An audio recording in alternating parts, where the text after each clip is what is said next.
אז הכל פרש ברגוע, היא רוצה ממני רגע רק לנוח, כי כל מה שבא לי זה רגע של שקט. הכל אצלנו צ'יל גם כשלא נראה, ואם לא שקט בבית נעבור דירה. שאלה מה יקרה אם נגמור ברע, תגיד שאתה מתגעגע או תכתוב לי רב. היא צוחקת ואני עונה שכן, כאילו בואי לא נשקר. כל מה שקשה לי להגיד במילים זה בול מה שאני כותב. אז הכל פרש ברגוע, היא רוצה ממני רגע רק לנוח, כי כל מה שבא לי זה רגע של שקט.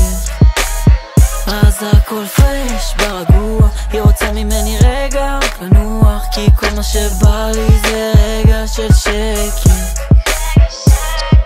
רגע של שקט שני בערב, טלוויזיה דולקת, רואים סרט, כמה קיצ'י ומקסים פה. טיפה בנאלי אבל מה כבר נשאר לי, שרפתי עליה את כל הקלישאות, אני מתחיל כבר להמציא כמו אתה מלח בסלט.